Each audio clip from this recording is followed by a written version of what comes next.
안녕하세요. 저는 대학교 때부터 만난 남편과 결혼 생활 4년을 채우지 못하고 이혼하게 된 30대 여자입니다.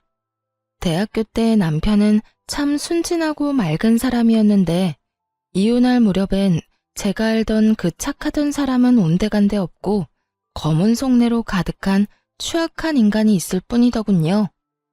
원래부터 그런 사람이었는데 제가 몰랐던 것인지 아니면 살다 보니 세상에 찌들어 변해버린 것인지 알 순 없지만 그 추악한 면모를 아는 순간 저는 이혼을 결심하게 되었습니다. 저의 결혼 생활부터 이혼까지 긴 이야기가 될 수도 있지만 함께 들어보실래요? 저와 남편은 앞서 말했듯이 대학교 때부터 만난 사이였어요. 전 학교를 졸업하며 좋은 기업에 취업을 하게 되었지만 그런 저와는 달리 남편은 번번이 면접에서 떨어지기 일쑤였어요. 남편은 저와 같은 회사를 다니기 위해 열심히 노력했고 전 그런 남편을 응원하며 남편의 뒷바라지를 하기 시작했죠. 그렇게 물심양면으로 남편의 취업 뒷바라지를 한 지 2년 끝에 남편은 드디어 저희 회사에 입사를 하게 되었고 남편의 합격 발표가 나던 날 저에게 프로포즈를 해 결혼까지 하게 되었던 것이었어요. 오랜 연애 끝에 한 결혼 생활. 3년. 딱 3년 행복했어요. 3년 차에 되던 해에 저는 임신을 하게 되었고 얼마 지나지 않아 유산까지 하게 되었습니다. 첫 아기를 잃은 슬픔에 저는 몸도 몸이지만 마음마저 많이 망가져만 갔고 잠시 회사를 휴직하고 쉬어가는 시간을 갖게 되었어요. 다른 것도 아닌 유산으로 인해 쉬는 것인데 그걸 가지고 시댁에서 말이 나오기 시작하더군요. 요즘은 맞벌이 해도 먹고 살기 힘들다고들 하던데 그렇게 쉬어도 되니? 저 이제 일주일 쉬었어요, 어머님. 그리고 쭉 쉴 거 아니고 어느 정도 회복되면 복직도 할 거고요. 저 하나 쉰다고 저희 집 망하면 그게 더 이상한 거 아닐까요? 그건 그렇다마는 될 수 있으면 빨리 복직해. 우리 아들이 힘들지 않니? 일주일이든 한 달이든 너는 이렇게 쉬면서 우리 아들 돈이나 펑펑 쓸 텐데 우리 아들만 밤낮 없이 고생하면 너무 불공평하지 않니? 원래 저의 도움으로 남편이 좋은 회사에 취업까지 하게 되었다며 저에게 잘 대해주던 시모였는데 제가 잠시 쉬게 되니 남편 돈으로 호의호식한다며 탐탁치 않아 하는 속내를 감추지 않고 표현하더군요. 남편이 취업을 준비하는 그 시간 동안 돈과 시간을 아낌없이 투자했던 저에게 그런 말을 하니 황당하기도 하고 섭섭하기도 했어요. 하지만 그 당시엔 제가 한마디를 하면 10마디, 20마디로 돌아오는 시모의 잔소리에 대꾸할 여력이 없었기에 그냥 대충 상황을 얼버무리며 넘어가곤 했습니다. 그런데 제가 가만히 참아주니 그래도 되는 사람이라고 느꼈는지 점점 말은 독해져만 갔고 결국 유산 이야기까지 입에 올리더라고요. 돈도 못 벌어오면서 유산까지 하고 우리 아들이 아주 상전을 모시고 사는구나. 너 유산 핑계로 내 아들 밥도 안 차려주고 그런 건 아니지? 시모는 넘지 말아야 할 선을 거침없이 넘고 있었고 결국 전 참지 않고 시모의 막말에 맞서기로 했습니다. 어머님, 입은 비뚤어졌어도 말은 똑바로 하셔야죠. 돈을 못 벌어온 것이 먼저가 아니라 유산을 한 게 먼저예요. 그리고 유산한 것도 제가 무슨 큰 잘못을 해서 유산한 게 아니라 어쩌다 보니 불행이 닥친 일이었다고요. 누가 유산한 게 네 잘못이라고 했니? 왜 발끈하고 그러니? 너 그러다가 시어머니랑 맘먹겠다. 어머님이 말만 안 했다 뿐이지 모든 게 다 제 잘못인 양 말했잖아요. 그리고 어머님, 제가 이런 말까지 안 하려고 했는데 제가 지금 놀면서 쓰는 돈 다 합쳐도 아범 취업 준비하던 기간에 저한테 준 돈 절반도 안 돼요. 절반이 뭔가요? 그 절반도 아마 안 될 거예요. 그런 제가 지금 다른 것도 아니라 유산 때문에 몸도 마음도 힘들어서 집에서 좀 쉬는데 그게 그렇게 탐탁지 않으세요? 탐탁지 않기는. 난 그저 너희가 걱정되어서 그랬지. 너도 참 너다. 아직까지 네가 내 아들한테 해준 돈 계산이나 하고 있었니? 너 그렇게 안 봤는데 아주 계산적인 애였구나. 제가 계산적인 게 아니라 어머님이 저를 이렇게 만들고 계신 거예요. 그러니까 더 나쁜 꼴 보기 싫으시면 이런 상처되는 말은 하지 마세요. 아니, 이런 말로 저한테 상처 주실 거면 앞으로 연락 자체를 하지 말아주세요. 제가 하루라도 빨리 몸도 마음도 건강해져야 돈 벌러 회사에 나가지 않겠어요? 그러면 저는 할 말 다 했으니 이만 끊을게요. 시모의 노발대발하는 소리가 수화기 너머로 들려왔지만 저는 그냥 전화를 끊어버렸어요. 더는 그 말도 안 되는 독설을 들을 필요도 듣고 싶지도 않았기 때문이었죠. 그날 저녁 퇴근 후 돌아온 남편에게 저는 그간 쌓였던 울분을 토해내게 되었어요. 여보, 정말 어머님 너무한 거 아니야? 나한테 돈도 못 벌어오는 게 유산까지 했다고 구박하시더라. 그것뿐인 줄 알아? 당신이 힘들게 벌어오는 돈 놀고 먹으면서 써댄다고 아주 불만도 많으셔. 그랬어? 우리 엄마가 정말 그랬단 말이야? 아, 내가 진짜 당신 볼 면목이 없다. 내가 미안해. 정말 미안해. 당신이 나한테 어떤 사람인데 그런 말을 듣게 해서 미안. 당신이 잘못한 것도 아닌데 사과는 됐고 다신 어머님이 그런 말 나한테 하지 않게만 해줘. 당신이 잘 말 좀 해달란 말이야. 그래, 알겠어. 내가 엄마한테 다신 그러지 말라고 신신당부할게. 남편이 사과도 했고 시모가 다신 그러지 못하도록 잘 말하겠다기에 이를 키우지 않고 그냥 넘어가기로 했습니다. 그런데 시모가 정신을 차리지 못한 것인지 집으로 찾아오며 저를 괴롭히기 시작하더군요. 막상 찾아와서는 무언가 시킨다거나 말을 심하게 한다거나 피해가 되는 행동을 하진 않았지만 좋지 않았던 일도 있었던 터라 시모가 오는 자체가 불편한 건 사실이었어요. 하지만 그렇다고 해서 오는 사람을 아무 이유도 없이 못 오게 막을 수도 없는 노릇이었기에 적당히 시모와 시간을 보내고 돌려보내곤 했었죠. 그러던 어느 날 일이 터지고야 말았죠. 그날은 잠시 외출했다가 퇴근하는 남편을 만나 집으로 돌아온 날이었죠. 집에 들어서니 시모 혼자 집을 아주 엉망진창으로 만들어 놓고선 저희를 기다리고 있더라고요. 제 집처럼 밥도 잘 챙겨 먹었는지 설거지도 쌓여 있었고요. 주인 없는 안방에서 잠도 잤는지 이불도 헝클어져 있었죠. 처음 5초가량은 이게 도무지 무슨 상황인지 판단 자체가 서지 않더군요. 그것도 잠시 시모의 웃으면서 왔냐는 말에 정신이 차려지며 상황 파악이 되었고 곧바로 남편을 쳐다봤어요. 문을 열어줄 사람이 없는데 시모가 집에 떡하니 들어와 있다는 것은 분명 남편이 비밀번호를 알려줬을 거란 확신 때문이었죠.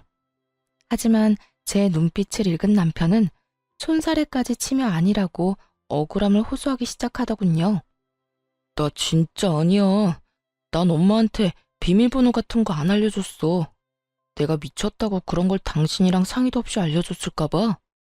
남편은 절대 아니라며 손사래를 계속해서 치고 있었고 그럼에도 제가 남편을 계속 보고 있으니 시모가 나서 자초지종을 설명해 주더라고요. 괜히 우리 아들 잡을 필요 없다. 우리 아들 말처럼 나 비밀번호 누르고 들어온 거 아니다. 저번에 왔을 때 보니까 마스터키가 수납장 안에 있길래 내가 미리 챙겨놨어. 오늘도 그걸로 열고 들어왔어. 그러니까 내 아들 좀 그만 쳐다보려무나. 그러다 귀한 우리 아들 얼굴 뚫리겠어. 시모는 자신이 어떤 짓을 한지도 모르는 채 당당한 태도였고 전 점점 화가 치솟고 있었어요. 제 표정은 점점 굳어져만 갔고 표정이 굳어지면 굳어질수록 남편은 제 눈치를 살피느라 바쁘더라고요. 시모는 그런 남편의 모습에 화가 난다는 듯 저에게 삿대질까지 하며 애먼 저를 잡아대기 시작하더군요. 넌 도대체 평소에 우리 아들을 얼마나 쥐잡듯이 잡아댔으면 저렇게 네 눈치를 보는 거야? 너 혹시 내 아들 숨도 못 쉬게 잔소리 퍼부으면서 사는 거니? 그런 거야? 시모는 저에게 득달같이 따져묻기 시작했고, 전 그런 시모의 모습에 인내심이 바닥을 치는 소리가 들려오더군요. 어머님, 이 상황엔 평소 제가 잔소리를 하든 말든 그런 것과는 상관없이 제 눈치를 살펴야만 하는 상황이에요. 저희도 없는 집에 그것도 시어머니가 허락도 없이 마구잡이로 들어와서 집 꼴을 이렇게나 엉망진창으로 만들어놨는데 남편이 제 눈치를 살피지 제가 남편 눈치를 살펴야 할까요? 허락? 내가 지금 허락도 없이 너희 집에 들어와서 기분이 나쁘다. 이거니 지금? 네, 좋을 리는 없잖아요. 그러니까 가지고 가신 마스터키 당장 주시고 다신 이러지 마세요. 앞으로 오시려거든 연락하고 오라고요. 저는 시모가 허락도 없이 가지고 간 마스터키를 돌려달라고 했고 시모는 절대 싫다고 하며 들고 있던 마스터키를 가방에 쏙 넣어버리더군요. 내가 왜? 난 절대 못 준다. 여긴 우리 아들 집이야. 우리 아들 집에 내가 오겠다는데 네가 무슨 권리로 나를 오지 못하게 하는 거야? 시모의 입에서 권리라는 단어가 나오는데 정말 기가 막히더라고요. 저와 남편이 마련한 집에 도대체 어떠한 이유로 시모가 권리를 주장할 수 있는 것인지 여러분은 이해가 되시나요? 텔레비전에서나 보던 개념 집 나간 시모를 실시간으로 눈앞에서 보고 있는데 정말 황당함 그 자체였어요. 지금 저한테 권리를 따지고 드는 거예요? 이 집, 저랑 남편이랑 정확히 반반 내고 마련한 집이에요. 그러니까 권리가 있다면 어머님보다 제가 더 있지 않겠어요? 전 어머님이 이런 식으로 허락도 없이 들락날락하는 거 너무 싫습니다. 그러니 키 당장 주세요. 싫다고 분명 말했다. 그러면 이렇게 하면 되겠네. 네 말대로 절반은 네 집, 절반은 내 아들 집이니 앞으로는 들어와서 절반만 사용하면 되지 않겠어? 그러면 됐지?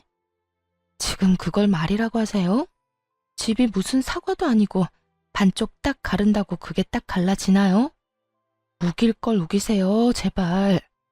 아무리 어머님이라고 해도 아무도 없는 집에 이렇게 마음대로 들어오는 거 너무 무례한 행동이라고요. 무례? 너 가족끼리 말이 너무 심한 거 아니니? 다른 사람도 아니고 네 남편 엄마야 내가. 그런 내가 내 아들 집에도 마음대로 못 오면 어딜 마음대로 가라는 말이야? 어딜 마음대로 가기는요. 어머님 집 있잖아요. 거기나 마음대로 다니시고 저희 집엔 이런 식으로 마음대로 오지 마세요.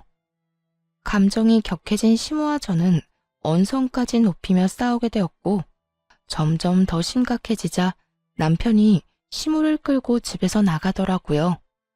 그렇게 시모가 가고 난 후 전 곧바로 사람을 불러 도어락 자체를 바꿔버렸어요. 그렇게 해도 화가 가라앉지 않아 씩씩거리고 있는데 시모를 시댁에 데려다주고 돌아온 남편이 바뀐 도어락을 보며 쭈뼛쭈뼛 입을 떼기 시작하더라고요. 꼭 이렇게까지 해야 해? 너무 과하지 않나 싶은데. 전 기가 막혀 콧방귀를 끼며 하나도 치우지 않아 여전히 엉망인 집을 가리키며 쏘아붙여 주었죠. 과한 건 내가 아니라 어머님이야. 입장 바꿔서 생각해봐. 어머님이 아니라 우리 엄마가 집 키를 허락도 없이 가지고 가서 시도 때도 없이 들락날락거리면 당신 같으면 어떤 기분일 것 같은데? 이래도 내가 과한 처사라고 생각해? 남편은 깊이 생각해 볼 것도 없이 그건 싫었는지 미간을 찌푸리며 아무런 말도 하지 않고 있었고 전 그런 남편에게 더 단호하게 한마디 해주었어요. 어머님 말리지 못할 것 같으면 아무런 말도 하지 마. 나 지금 당신이 생각하는 것보다 훨씬 더 많이 화났으니까. 전 다른 건 몰라도 아무도 없는 집에 시모처럼 당연하다는 듯 오가는 행동은 이해할 수도 이해할 생각도 없었으므로 더욱 단호하게 대처하기로 한 것이었어요. 다음 날 제 예상과 같이 시모는 다시 저희 집을 찾아왔고 그날은 제가 외출을 하지 않고 집에서 시간을 보내던 중이었어요. 밖이 어수선하다 싶더니 아니나 다를까 시모는 벨도 누르지 않고 문을 열려고 하고 있었고, 한참을 문과 실랑이 하던 시모는 그제야 도어락이 바뀌었다는 걸 알았는지 큰 소리의 욕설과 함께 통화하는 소리가 들려오더라고요. 여기요. 문 좀 열려고 하는데 언제쯤 올 수 있어요? 오면 바로 열 수는 있나요? 문을 뜯어내든 부수든 아무런 상관없으니까 빨리 와서 이 문 좀 열어주세요. 시모는 열쇠집에 전화를 해 문을 뜯어달라고 요구하고 있었고, 기가 막혔던 전 바로 현관문을 열어버렸어요. 저와 시모는 눈이 마주쳤고, 시모는 전화를 그냥 끊더니 태연하게 이렇게 말하더라고요. 아무래도 네가 안 열어줄 것 같아서 아예 문을 뜯어내고 들어가려고 했더니 왜 열었니? 문 뜯길 때까지 기다리지. 하여튼 요즘 것들 버릇없다고 하더니 시험이 못 오게 도어락을 바꿔? 어디서 배운 건방진 짓거리야? 내가 말했지. 내 아들 집에 내가 마음대로 오는 건 당연한 거라고. 도대체 몇 번을 말해야 알아들으시겠어요? 이 집엔 어머님이 마음대로 오갈 수 있는 그 어떠한 권리도 없다니까요. 이 집의 주인은 남편과 저예요. 아무리 어머님이 제 남편의 친엄마라고 한들 저희의 보금자리까지 마음대로 할 권리는 없다고요. 내가 된다고 하면 되는 거고 내가 하겠다고 하면 너는 그저 입 다물고 내 뜻에 따르면 되는 거야. 어디 며느리가 시어미한테 눈 똑바로 뜨고 큰 소리야? 하여튼 도어락 원래대로 해놓지 않으면 다음번에 이 문짝을 다 뜯어내버릴 테니 그런 줄이나 알아. 시모는 적반하장으로 저에게 화를 내고 있었고, 전 그런 시모를 인간적으로 대해주면 안 되겠다는 생각이 들었어요. 그랬어요? 그러면 문 닫고 들어갈 테니 어디 뜯으려면 뜯어보세요. 단 우리 집 문에 손이라도 대는 소리가 들렸다간 당장 경찰서에 신고할 겁니다. 보이시죠? 저 농담 아니에요. 저는 이렇게 말하며 휴대전화에 눌린 112 화면을 보여주었고, 시모는 씩씩거리며 온갖 욕을 하기 시작했어요. 너 진짜 이런 식으로 나올 거야? 후회 안 할 자신이 있니? 제가 후회를 왜 해요? 이때껏 어머님이 하는 대로 그냥 두고 본 게 후회가 된다면 될지언정 오늘 이런 행동에 대한 후회는 전혀 없는걸요? 그래? 그래, 어디 두고 보자. 내가 내 아들한테 다 말해버릴 거야. 그때 가서도 네가 이렇게 당당한지 두고 보자고. 시모는 끝까지 무섭지도 않은 으름장을 놓으며 집으로 돌아가더군요. 그날 저녁 퇴근을 한 남편에게 하소연을 하게 되었고, 남편의 반응이 제 생각과는 달라도 너무 달라졌더라고요. 여보, 오늘 어머님 또 오셨었는데 어떻게 하신 줄 알아? 글쎄 열쇠집에 전화해서 문을 뜯어달라고 하시더라니까. 이러다 진짜 문 뜯고 들어오실 기세야. 그러게. 내가 도어락까지 바꾸는 건 너무 과하다고 했잖아. 엄마도 잘한 거 없지만 당신도 마찬가지야. 그래도 우리 엄마인데 경찰까지 들먹이면서 쫓아냈어야 했어. 내가 오죽했으면 그렇게까지 했겠어? 어머님은 가만히 있는데 내가 그렇게까지 했겠냐고. 문을 뜯으려고 했다니까. 우리 엄마도 많이 섭섭했나 보지. 그 순간에 화가 나기도 했을 테고. 이번엔 당신이 잘못했어. 화 좀 가라앉고 나면 엄마한테 사과해. 평소의 남편이었다면 이런 상황에서 시모에게 모질게 한 섭섭함 내비치긴 했을 거예요. 조금이라도 제 편을 들어주었을 텐데 이날은 오로지 시모의 편을 들며 오히려 저를 나무라기 시작하더라고요. 심지어 사과까지 요구했고요. 사과까지 하라고? 내가 뭘 잘못했는데. 애초에 어제 그렇게까지 싫다고 했는데 또 연락도 없이 찾아와서 마음대로 문을 열려고 한 사람은 어머님이야. 거기에다 마음대로 되지 않으니까 사람까지 불러서 문까지 뜯어내려고 했고. 여기서 내가 잘못한 게 뭔데? 112 좀 누른 거? 그렇게 안 했으면 어머님이 고분고분하게 집에 갔을 것 같아? 아무리 그래도 그건 아니지. 당신 이럴 때 보면 많이 매정한 거 알아? 엄마도 당신이랑 그렇게 다투고 나서 좋은 마음으로 화해하려고 찾아온 거일 수도 있잖아. 사과하러 온 사람이 돌려달라는 마스터키로 문을 열고 들어오려고 해? 그게 말이나 된다고 생각해? 앞뒤가 맞는 상황이라고 생각하냐고. 그저 어머님은 어제 내가 그렇게 했으니 오늘 나한테 복수하려고 찾아오신 거야. 당신은 당신 엄마를 그렇게 몰라?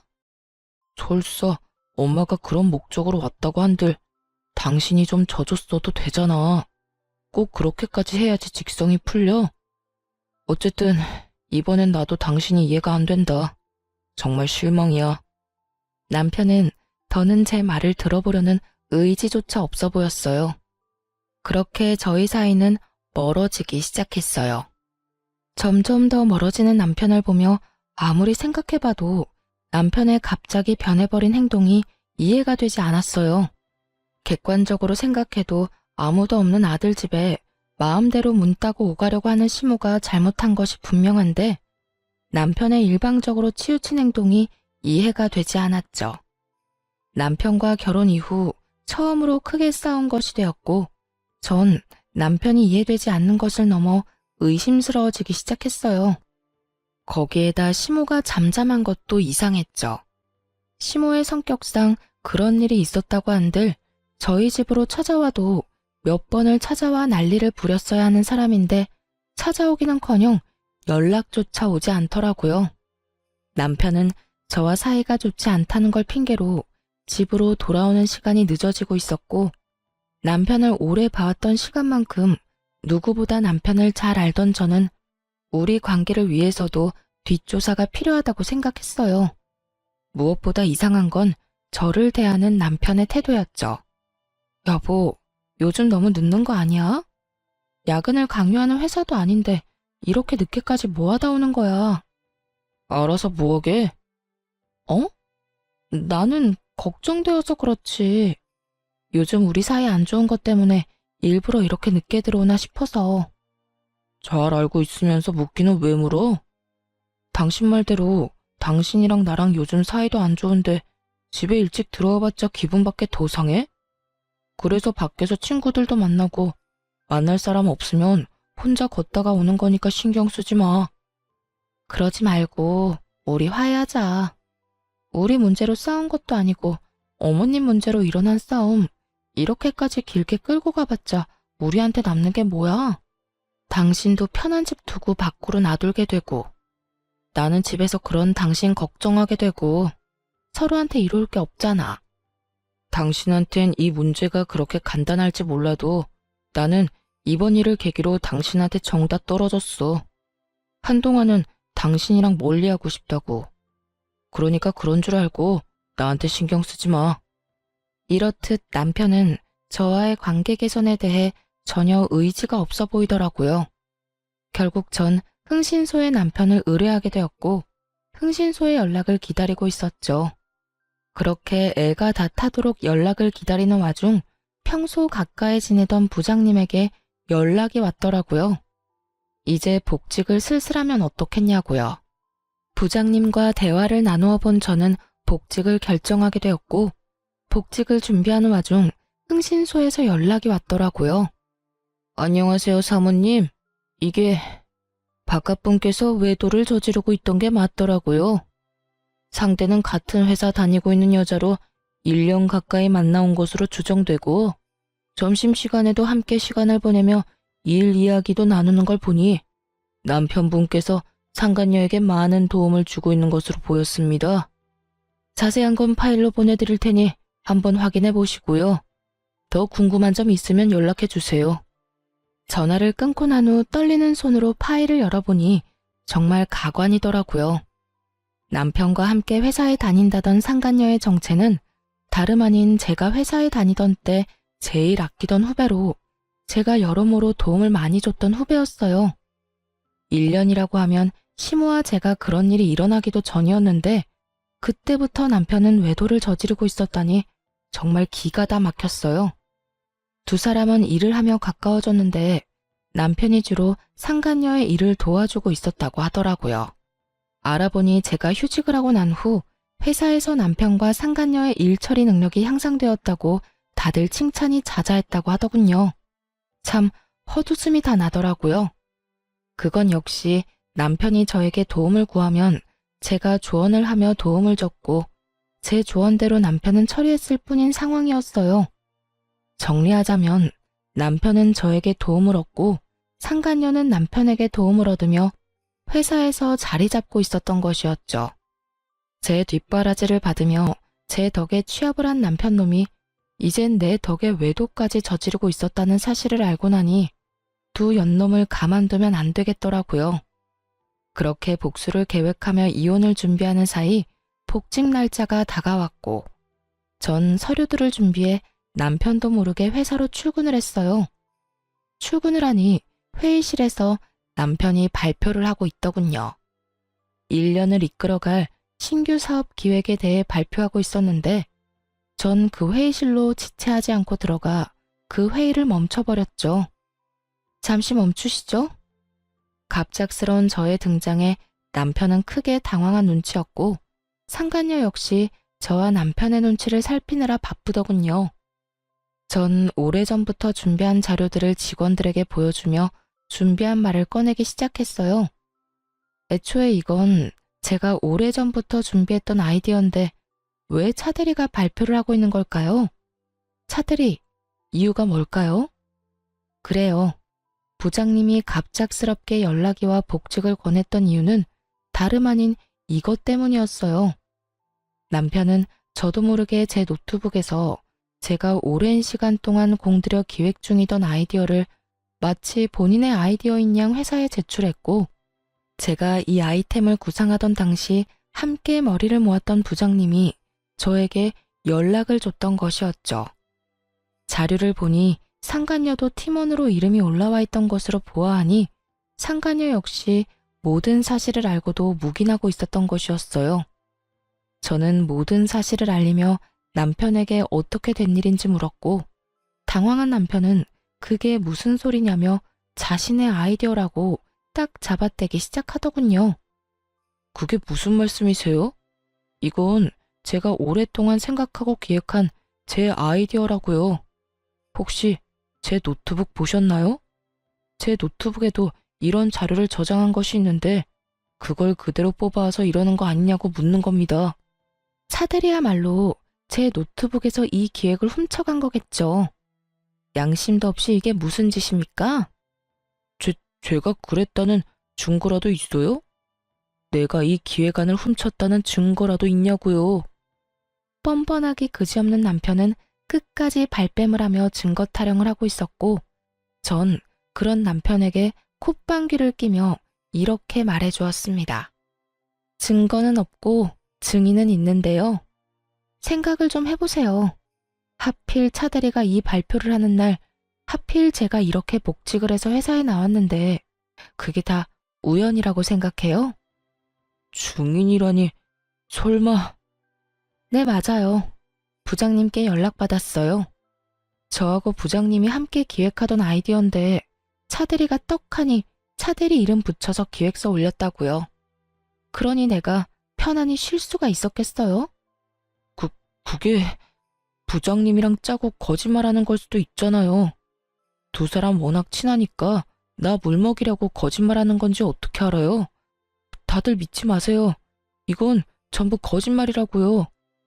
남편은 끝까지 이상한 소리를 해대고 있었고 그때 프로젝트를 진행하게 되면 함께하려 했었던 직원들이 나서주기 시작했어요. 저도 증인이에요. 저도 그 프로젝트 시작하게 되면 참여할 수도 있다고 기획안이랑 다 살펴본 적 있거든요. 그래서 차 대리님이 이 기획서로 발표하실 때 이상하다 하긴 했어요. 저도요. 저 역시 기획안 본 적 있어요. 여러 사람이 제 말에 힘을 실어주고 있었고 남편은 더는 우길 수가 없다 싶었는지 붉어진 얼굴을 하고선 저를 회의실 밖으로 끌고 나와버리더군요. 당신, 내가 잘 되는 게 그렇게나 꼴보기 싫었어? 아무리 그래도 그렇지 이건 너무하잖아. 당신이 이딴 식으로 나오면 내가 앞으로 회사 생활을 어떻게 해? 좋은 게 좋은 거라고. 당신 노트북에서 묵혀 없어질 바엔 나라도 이렇게 꺼내주면 오히려 고마워해야 하는 거 아니냐고. 남편은 말도 안 되는 개소리를 참 뻔뻔하게도 내뱉더군요. 그리고 이 일이 잘 됐으면 내 진급은 따놓은 당상일 텐데 그렇게 됐으면 나만 좋아? 당신도 좋았을 거 아니야. 부부는 일심동체라고. 내가 좋아지면 당신도 당연히 좋아질 텐데 당신 때문에 다 망쳤잖아. 그나마 남아있던 미운 정마저 다 떨어져 나가는 느낌이 다 들더라고요. 야, 너 지금 이상한 생각을 하고 있는가 본데 그게 네 머리에서 나온 거 아니고 내가 몇 달을 고심해서 구상해낸 내 아이디어야. 그런 걸 훔쳐가서 네 거인 거 마냥 발표까지 하다 들킨 주제. 뭐? 나 때문에 다 망쳐? 정신 좀 차려. 아무리 부부 사이더라도 남의 아이디어 훔쳐가는 건 하면 안 되는 행동이야. 넌 초등학교 졸업도 못했니? 이런 건 초등학생 때 다 배우지 않아? 뭐야? 너 말 다 했어? 넌 그게 남편한테 할 말이야? 남편은 개뿔? 잘 들어. 내가 100번 1000번 양보해서 이해한다고 한들 그건 네 말처럼 네가 내 남편이고 우리가 부부 사이일 때나 이해 가능한 거야. 우리는 앞으로 부부 사이가 아닐 테니까 난 절대 이 일 그냥 넘기지 않을 테고 말이야. 뭐? 지금 나랑 이런 일로 이혼이라도 하겠다는 거야? 이혼이 그렇게 마음처럼 쉬운 줄 알아? 그리고 나야 남자니까 이혼해도 상관없다고 쳐도 당신이 이혼녀 딱지 괜찮겠어? 앞으로 잘 살아나갈 자신 있냐고. 남편은 주제에 저를 깔보며 이깟일로 무슨 이혼까지 하냐며 콧방귀를 뀌고 있었고 전 그런 남편을 향해 가방 속에 넣어뒀던 외도 증거들을 뿌려주었어요. 바닥엔 남편과 상간녀의 다정한 모습이 찍힌 사진들이 나뒹굴기 시작했고 그 순간 타이밍도 좋게 회의실에서 사람들이 쏟아져 나오더라고요. 바닥에 떨어진 외도 증거 사진들을 본 사람들은 저마다 놀람의 탄성을 자아내기 시작했고 상간녀는 자신의 얼굴이 찍힌 사진들을 급하게 주우며 고함을 질러대더군요. 보지 마세요. 보지 말라고요. 선배, 이게 뭐예요? 정말 너무한 거 아니에요? 이런 걸 이렇게 공개적으로 뿌리면 어떻게 하자는 거예요? 왜? 부끄러운 건 아니? 불륜이나 저지른 주제에 부끄러운 건 아냐고. 저 역시 상간녀를 향해 고함을 질러버렸고 상간녀는 사진을 줍다 말고 자리에 주저앉아 더 큰 소리로 고함을 고래고래 질러대더라고요. 우리 사이에 꼭 이렇게까지 해야 했어요? 꼭 이렇게까지 끝장을 봐야 했냐고요. 굳이 이렇게 하지 않아도 되는 일이잖아요. 우리 사이? 그래, 우리 사이 좋았지. 나도 널 아꼈고 너도 날 잘 따랐고. 그런데 그런 우리 사이를 끝장낸 건 내가 아니라 너랑 내 남편이지 않니? 우리가 부부 사이라는 걸 회사 내에 모르는 사람이 없는데 네가 몰랐을 리도 없을 거고 몰랐다고 한들 유부남이랑 놀아난 주제에 무슨 낯짝으로 큰 소리야? 양심이 없는 거야? 아니면 그 얼굴 철판이 두꺼운 거야? 아무리 내가 잘못했다고 해도 일은 할 수 있게 해줘야죠. 회사에서 이런 식으로 다 밝혀버리면 앞으로 회사 생활은 어떻게 하라고요? 아직도 정신 못 차리고 그딴 소리나 하는 거 보니 양심도 없고 얼굴도 두꺼운데 멍청하기까지 한가 보네. 딱 보면 모르겠어. 난 죽었으면 죽었지. 너 같은 인간 말종이랑 한 회사에 다닐 생각 없어서 이렇게까지 하는 거야. 그러니까 어차피 쫓겨날 회사 얼른 가서 짐이나 싸고 짐 싸서 가는 김에 네가 사랑하는 내 남편도 잘 챙겨서 가. 앞으로는 당당하게 같이 살아. 내가 당장 이혼해 줄 테니 더럽게 뒤로 그딴 짓이나 하지 말고 당당하게 이 머저리 같은 남자 잘 데리고 살아보라고. 상간녀는 제 말에 씩씩거리며 저를 노려보고 있었고 남편 놈은 이러지도 저러지도 못한 채 가만히 있더라고요. 그 모습을 보는데 저렇게 한심한 놈이랑 이때껏 살았다는 생각에 저 자신이 참 한심스럽게 느껴지더군요. 한참을 눈치를 살피던 남편은 저에게 무슨 할 말이라도 있는 것인지 제 손을 잡으려고 했고 전 그런 남편의 손을 뿌리쳤어요. 어딜 잡으려고 그래? 네 짐도 다 싸서 네가 사랑하는 저 여자 집으로 보냈고 비밀번호도 바꿔버렸으니까 오늘부터 집에 오지 마. 소장 보낼 테니 법원이나 시간 맞춰 잘 나오고. 할 말을 다한 저는 그대로 자리를 벗어났고 그날 오후 회사에선 두 사람에게 바로 권고사직 처분을 내려버렸습니다.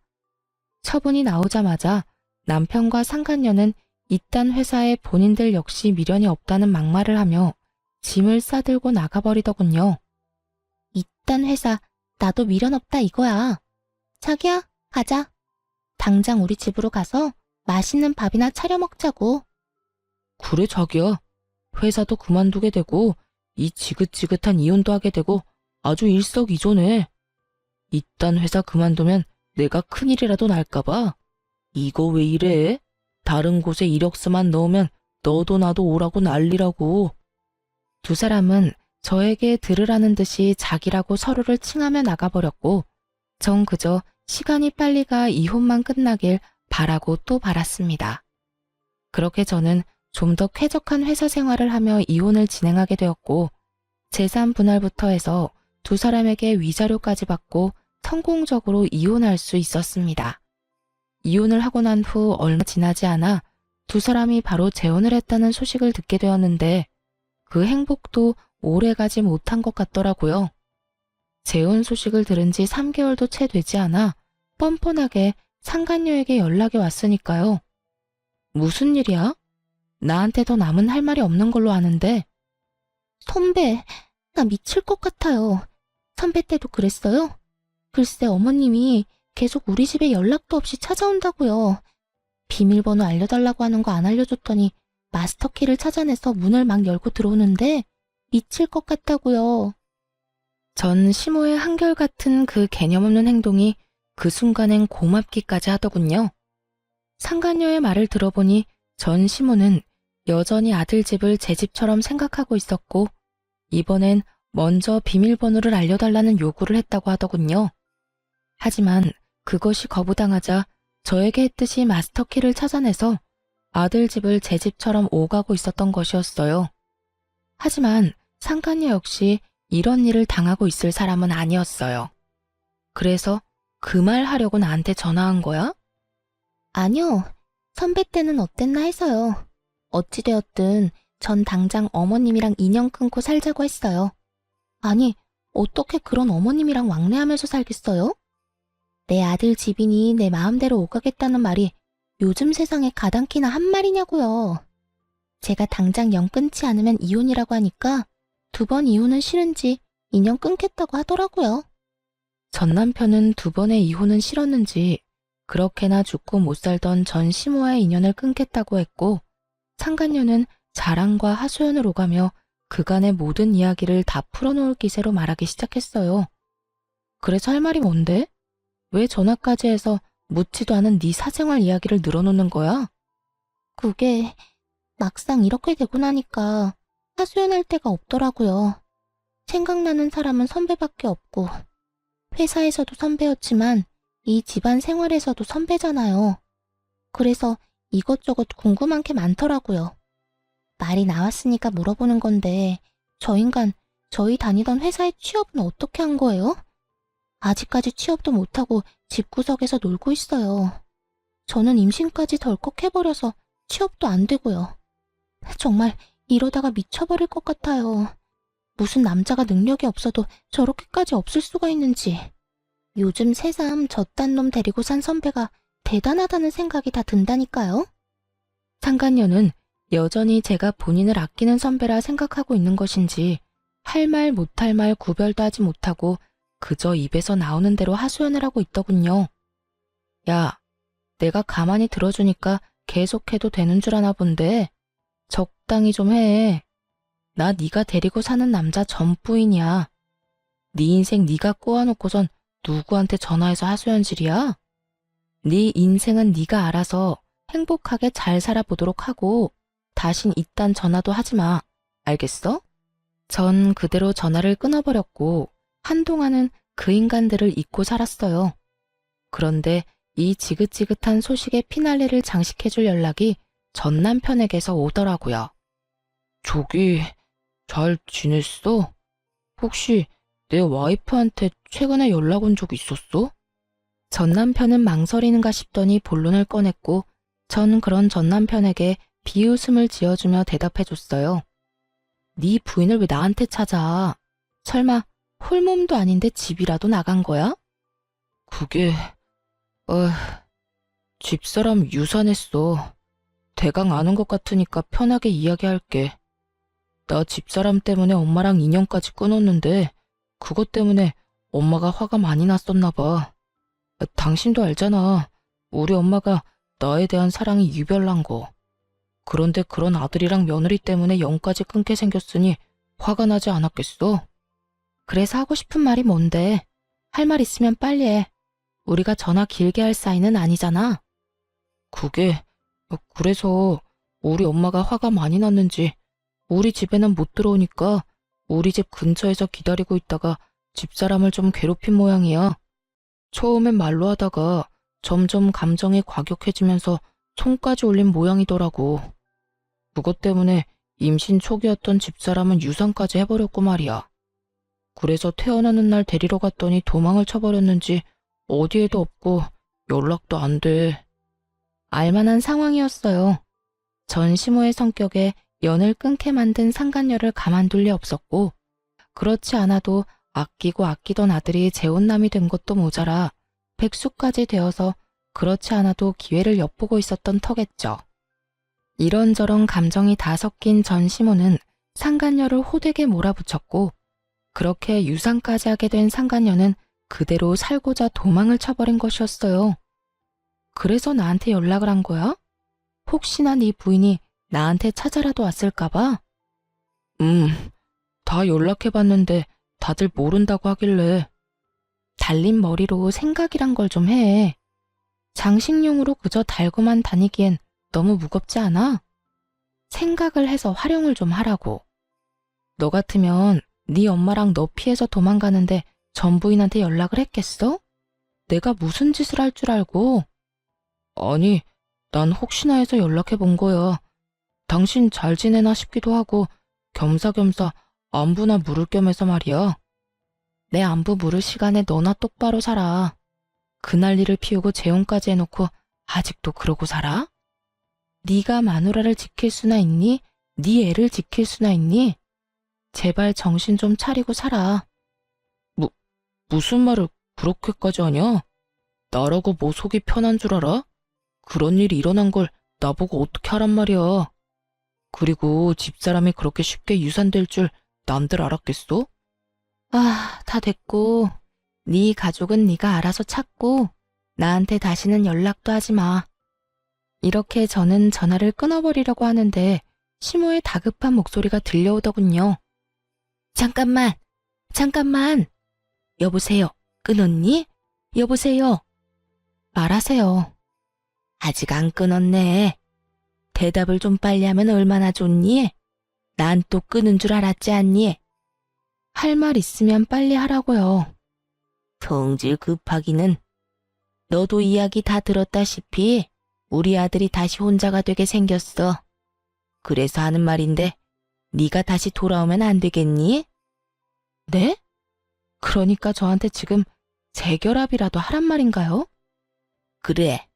지금 집 나간 물건은 몸도 너무 약하고 무엇보다 되바라져서 다시 돌아온다고 해도 안 받아줄 예정이다. 내가 곰곰이 생각해봤는데 우리 아들한텐 네가 딱 맞아. 네가 취업 못하는 우리 아들 2년 만에 취업도 시키지 않았니? 그러니까 이번에도 우리 아들이랑 같이 살면서 다시 한번 사람 구실하고 살게 만들면 되지 않겠니? 정말 감탄이 다 나오더라고요.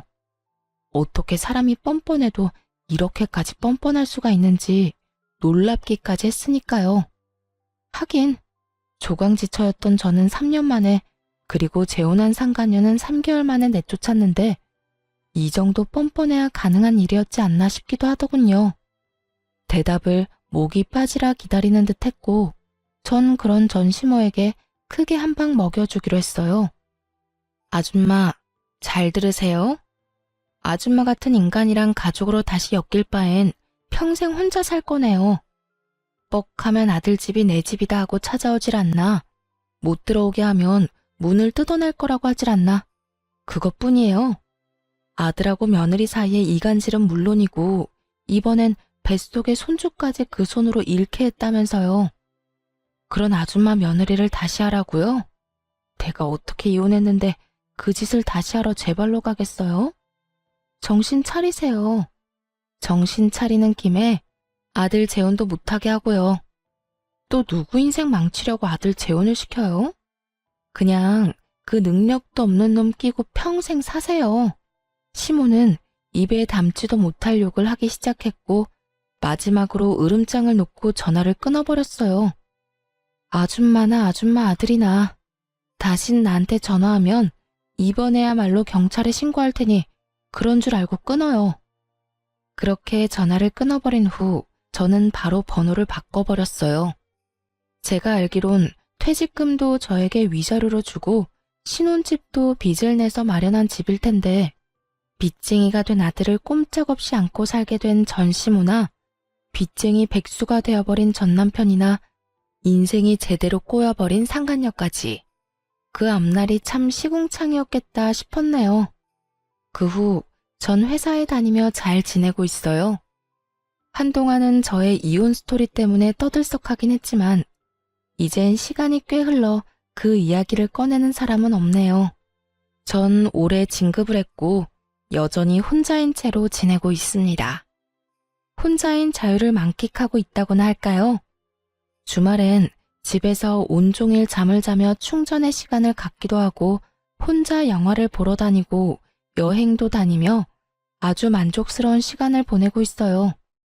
가끔 외로워질 때도 있지만 가끔 느껴지는 그 외로움마저 행복하게 느껴지는 걸 보면 이혼 참 잘했다고 생각하기도 해요. 앞으로도 전 저만의 인생을 위해 살아갈 예정이에요. 더는 누군가를 위해 헌신하는 것이 아닌 제 행복, 제 안위만을 위해 두 번째 인생을 멋지게 살아가 보려고요. 이로써 저의 긴 사연은 끝이 났네요. 긴 글 함께 해주신 분들 감사합니다.